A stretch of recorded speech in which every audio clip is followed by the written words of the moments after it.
పడవలు ఢీకొట్టిన ఘటనపై చంద్రబాబు సైతం ఆగ్రహం వ్యక్తం చేస్తున్నారు. బరాజ్లోకి పడవలు ఎలా వచ్చాయి, ఎందుకు వచ్చాయి?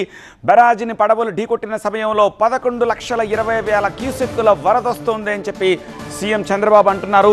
పడవలు ఢీకొట్టడంతో కౌంటర్ వెయిట్ విరిగిపోయే పరిస్థితి వచ్చిందని, ఒకవేళ పిల్లర్ను ఢీకొడితే పరిస్థితి ఎలా ఉండేది, వేరేలా ఉండేది అంటున్నారు చంద్రబాబు. తప్పులు చేసిన వైసీపీ ఎదురుదాడి చేయడం ఏమిటి? 3 పడవలకి వైసీపీ పార్టీ రంగులు సైతం ఉన్నాయంటున్నారు ఏపీ సీఎం. ఈ గండ్లు పోడ్చలేకపోయాం అని సిగ్గుపడవలసిన పార్టీ ఎదురుదాడి చేసే పరిస్థితికి వచ్చారు.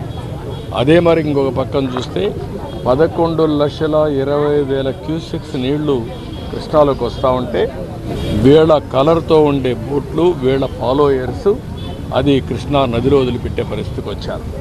దానికి సమాధానం కూడా చెప్పడం లేదు. అంటే మీకు బాధ్యత లేదా? ఎట్లా వస్తాయి మీ బోట్లు? ఒక్కొక్క బోటు 30 మెట్రిక్ టన్నులు వెయిట్ ఉంది. వచ్చింది 5 వచ్చాయి. ఒకటి కొట్టుకొని పోయింది, ఒకటి ఎక్కడుందో తెలియదు. 3 వచ్చి కొడితే అక్కడ ఏదైతే సపోర్టింగ్ ఇది ఉంటుందో ఆ కౌంటర్ వెయిట్ ఏదైతే ఉందో ఆ కౌంటర్ వెయిట్ ఇరిగిపోయే పరిస్థితి వచ్చేది. ఆ కౌంటర్ వెయిట్ కాకుండా కాలంకే జరుగుంటే, కాలమనే కొట్టుంటే ఏమైందని అడుగుతుంది. 11,20,000 క్యూసెక్స్ ఆఫ్ వాటర్ అంటే ఎంత ప్రవాహం ఉంటుందో మీరు గుర్తుపెట్టుకోవాల్సిన అవసరం ఉంది. అంటే లంగర్ కూడా పెట్టుకోకుండా బోట్లు వదిలిపెట్టారా మీరు? బాధ్యత లేదా మీకు? దాని మీద సమాధానం చెప్పరా మీరు?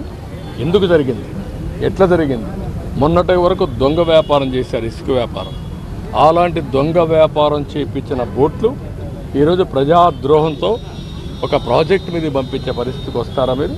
దాని మీద సమాధానం లేదు. ప్రతిరోజు విషం జిమ్మే పరిస్థితికి వచ్చారు.